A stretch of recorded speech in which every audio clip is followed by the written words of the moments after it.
Hello everyone, Chinmavera here. In the previous class, we had already discussed the logic gates, and today we are going to discuss about the Boolean algebra. This is very easy topic as is always. So let's start the Boolean algebra. So Boolean algebra. What is Boolean algebra? Boolean algebra is an algebra that deals with binary variables and logic operations. Boolean algebra क्या होता है? Boolean algebra एक algebra होता है. Normally हम algebra पढ़े हुए हैं पहले से. Boolean algebra एक algebra होता है जो कि variables और logic operations के साथ ताल्लुक़ रखता हो. जैसे कि यहाँ पे मैंने एक एग्जाम्पल भी लिया हुआ है, आगे जाके देखेंगे हम. The variables are designated by letters such as A, B, X and Y. जो वेरिएबल्स होंगे हम यही लेटर्स को यूज़ करके वो वेरिएबल्स डिक्लेयर करेंगे. The three basic logic operations are and, or and complement.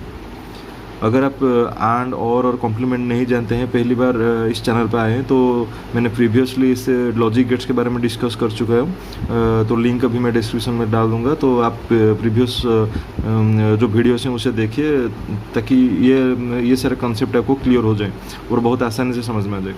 तो the three basic logic operations क्या होता है जो कि हम बूलियन अलजेब्रा में पढ़ते हैं, जो नॉर्मली लॉजिक गेट्स में भी हम पढ़े थे. एंड, और एंड कॉम्प्लीमेंट, यही तीन है बेसिक लॉजिक गेट्स. तो इसी के आधार पर ही हम बूलियन अलजेब्रा को पढ़ेंगे. एक एग्जांपल ले लेते हैं जो कि फंक्शन एफ मीन्स होता है function. Function is equal to X plus Y inverse Z. हमने फंक्शंस क्या डिक्लेयर किए? X plus Y inverse Z. The function F is equal to 1. इसका मतलब क्या होता है? F is equal to X plus Y inverse Z का मतलब क्या होता है? फंक्शन यानी कि एफ 1 होगा. कब 1 होगा? जब एक्स 1 होगा, ये वाला एक्स 1 होगा, वाई इन्वर्स भी 1 होगा, ये वाला वाई इन्वर्स भी 1 होगा, और हम वाई इन्वर्स 1 होगा, इसको और क्या बोल सकते हैं? वाई इज इक्वल टू 0 होगा, क्योंकि 0 का कॉम्प्लीमेंट होता है 1. And Z is equal to 1. If Z is equal to 1 होगा. अगर ये तीनों भाई ये दो वेरिएबल्स 1 होंगे तो ही फंक्शंस 1 होगा. ठीक है. उसके बाद देख लेते हैं हम ट्रूथ टेबल क्या होता है. जो फंक्शंस हमने डिक्लेयर किया था उसी के अनुसार हमने एक ट्रूथ टेबल लिया है यहाँ पे. वो क्या आता है? ट्रूथ टेबल अगर हम तीन वेरिएबल्स लेते हैं एक्स, वाई, जेड, और फंक्शंस ने हमने डिक्लेयर किया था X plus Y inverse Z. तो फंक्शंस क्या होंगे? X plus Y inverse Z, X, Y का इन्वर्स और जेड. ठीक है. तो देखते हैं यहाँ पे वाई इन्वर्स जेड के बीच एंड गेट लगा हुआ है जो कि मल्टीप्लाई मीन्स एंड होता है. एक्स और वाई इन्वर्स जेड के बीच और गेट लगा हुआ है जो कि प्लस होता है. ठीक है. ये बात सही से देख लेना अब. ठीक है. तो क्या होता है? 0, यहाँ पे और gate 0 plus Y inverse Z हम लेंगे. तो वाई इन्वर्स क्या होता है? 0 का इन्वर्स हो जाएगा, 1 हो जाएगा. 1.0 क्या होगा? 0. 0 प्लस 0 0. यहाँ पे भी सेम. यहाँ पे 0 प्लस 0 का इन्वर्स होता है 1, जेड है 1. तो 1.1 क्या होता है? 1. 1 प्लस 0 होता है 1. 0 प्लस 1 का इन्वर्स होता है 0. 0.0 होता है 0. 0 प्लस 0 0. यहाँ पे भी सेम है. 0 प्लस 1 का इन्वर्स होता है 0. 0.1. 0.1 होता है 0. 0 प्लस 0 होता है 0. यहाँ पे भी सेम है. 1 प्लस 0 का इन्वर्स होता है 1. 1.0 होता है 0. 0 प्लस 1 होता है 1. 1 प्लस 0 का इन्वर्स होता है 1. 1.1 होता है 1. 1 प्लस 1 होता है 1. 1 प्लस 1 का इन्वर्स होता है 0. 0.0 0. 0 प्लस 1 1. यहाँ पे भी सेम है. 1 प्लस 1 का इन्वर्स होता है 0. 0.1 होता है 0. 0 प्लस 1 1. ठीक है. यही होता है ट्रूथ टेबल. हमने जो एफ फंक्शन डिक्लेयर किया था उसी के अनुसार हमने ट्रूथ टेबल बनाए.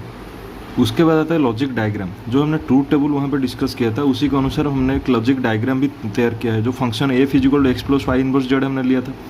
मतलब डायग्राम करने के बाद आपको तो ये चीज़ें बहुत अच्छे से समझना पड़ेगी फंक्शन आप कैसे लिए हैं. एक्स और वाई इनवर्स जेड के बीच और गेट है यहाँ पे, और वाई इनवर्स जेड के बीच एंड गेट है यहाँ पे. तो पहले आपको क्या करना पड़ेगा? वाई इनवर्स जेड को बीच एक एंड इनवर्स क्रिएट करना पड़ेगा. यहाँ पे मैंने क्या किया? वाई का इन्वर्स लिया हुआ है, तो वाई का एक कॉम्प्लीमेंट डायग्राम मैंने यहाँ पे तैयार किया. कॉम्प्लीमेंट डायग्राम वाई का लिया जो कि एंड गेट में कनेक्ट है, एक एंड गेट में कनेक्ट है.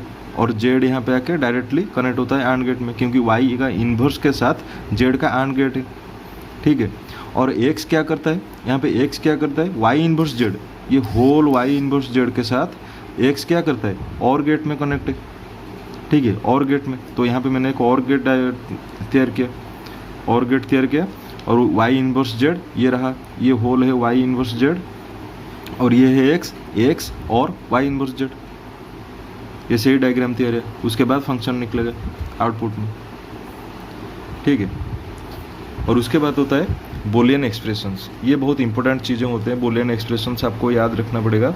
ये सारे चीज़ें याद रखने की भी ज़रूरत नहीं है, सिर्फ समझना पड़ेगा अच्छे से। ये जो पहले 8 एक्सप्रेशंस हैं वो सब बेसिक्स हैं, वो हमने ट्रूथ टेबल में भी अभी देखा था, ठीक है। क्या होता है वो x + 0, किसी चीज़ को अगर हम 0 से ऐड करेंगे यानी कि और करेंगे तो वो x ही होगा। अगर 1 + 0 होता है तो 1 होगा, 0 + 0 होता है तो 0 होगा। और डॉट और एंड में भी वही होता है, x.0 = 0। किसी भी चीज़ को अगर 0 से मल्टीप्लाई करेंगे तो 0 ही आएगा। अगर हम किसी भी चीज़ के साथ 1 ऐड करते हैं तो आंसर 1 ही आएगा, ठीक है। और उसके अगर यहाँ पे 0 के साथ 1 ऐड करते हैं तो 0 आएगा, 1 के साथ 1 ऐड करते हैं तो 1 आएगा। x.1 होता है क्या, x होता है, ठीक है। x 1 x कैसे होता है, 0 के साथ 1 ऐड करेंगे तो 0 आएगा, 1 के साथ 1 सॉरी ऐड नहीं मल्टीप्लाई करेंगे, 1 के साथ 1 मल्टीप्लाई करेंगे तो 1 आएगा। यहाँ पे भी सेम है, x + x = x, जो कि हमने पढ़े थे और गेट में। यहाँ पे x.x = x होता है, ठीक है। सेम चीज़ों को ऐड मल्टीप्लाई करने से वही सेम चीज़ें ही आते हैं। x + x इनवर्स क्या होता है, 1 होता है। 0 + 1 कितना आएगा, 1। x.x इनवर्स क्या होता है, 0 होता है। किसी भी चीज़ को अगर उसके इन्वर्स के साथ मल्टीप्लाई करते हैं तो 0 ही आएगा। किसी भी चीज़ का मतलब हमारे पास जो ही चीज़ें हैं 1 और 0 है, ठीक है। और उसके बाद ये जो 9 नंबर से हमारा 13 नंबर तक जो भी एक्सप्रेशंस है इसे आप नोट कर लीजिए, ठीक है। जो 9 नंबर से 13 नंबर तक जो भी एक्सप्रेशन है वो ऑर्डिनरी अलजेब्रा है, जो कि हम रूल्स पढ़ते हैं 10th में 9th में, ये सारे रूल्स जो पढ़ते हैं, ठीक है। जो अल्टरनेटिव लॉ होता है, डिस्ट्रीब्यूटिव लॉ होता है, वही सब है 9 से 13 तक। जैसे कि x + y = y + x, addition alternative होता है, x के साथ y को एडिशन करना जो होता है, y के साथ x को एडिशन करना है वही होता है। xy = yx, ये हम जानते हैं। x + y + x हो plus y + z = x + y + z। पहले y + z को ऐड करके फिर x को ऐड करना जितना आएगा, तो पहले x + y को ऐड करके फिर उसके बाद एंड में z को ऐड करने से भी सेम आंसर आएगा। x whole yz = yz xy whole z। Multiplication में भी यही सेम रूल अप्लाई होता है। यहाँ पे x whole y + z = xy + xz, ठीक है। x × y xy, x × z xz plus ये चीज़ें हम सब पहले से ही पढ़ चुके हैं, नॉर्मली चीज़ें होते हैं। और उसके बाद जो 14 नंबर में होता है वो very useful to manipulating Boolean expression. जब हम बुलियन एक्सप्रेशन को मतलब कंप्रेस करते हैं, मतलब उसे मैनिपुलेट करते हैं, तो ये वाला एक्सप्रेशन बहुत ही काम की चीज़ होती है, इसे याद रख लीजिए।